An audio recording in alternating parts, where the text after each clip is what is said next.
मैं अपनी गवर्नमेंट से ये कहना चाहती हूँ कि एक एस्पिरेंट के समय की कीमत को समझिए। जितना आपका समय आपके लिए ज़रूरी है, इम्पॉर्टेंट है, उतना ही हमारे लिए। हमारा समय बर्बाद मत कीजिए।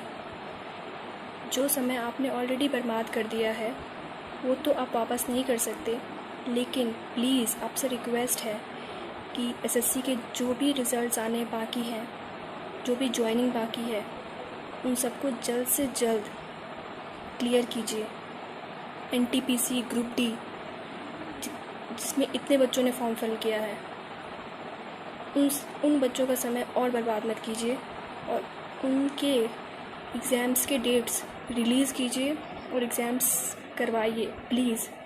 बस इतनी ही रिक्वेस्ट है आपसे। Thank you so much. तरीके से बीजेपी सरकार ने युवाओं को गुमराह किया है। मैं सरकार को चेतावनी देना चाहता हूं, 5 दिनों के अंदर आरआरबी और एनटीपीसी का रिजल्ट जारी करें। क्यों रिजल्ट बना नहीं? जब नोटिफिकेशन दे रहे थे तब तो आसानी से दे रहे थे। मैं की समझ रखा था 2 मिनट में रिजल्ट बन जाएगा, तब तो बार बार एग्ज़ाम के नोटिफिकेशन देते रहे। 2.5 करोड़ युवाओं ने जो फार्म भरा है एनपीटीसी आरआरबी का, उनके पैसों को खाने की योजना बना रखी थी।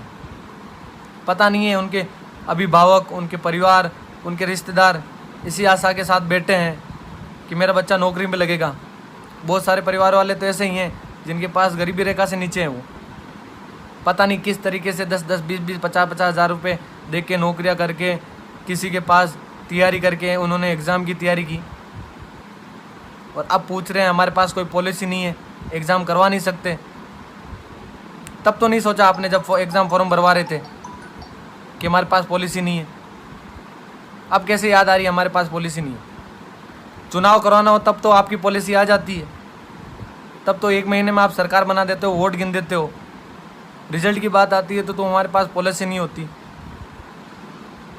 बस युवाओं को कमज़ोर करना ही होता है क्या? शिक्षा का स्तर जो यहाँ है, इसको यहाँ लाने की सोचने से ज़्यादा तुम तो यहाँ से यहाँ ले के आने की सोच रहे हो। बस युवाओं को गुमराह कर रहे हो। इसके अलावा कोई दूसरा ऑप्शन तो है नहीं आपके पास। 2.5 करोड़ लोगों से फार्म भरवा लिए, पैसे लौटाने की बात, ना एग्ज़ाम नहीं हो रहा, ना पॉलिसी बता रहे हो।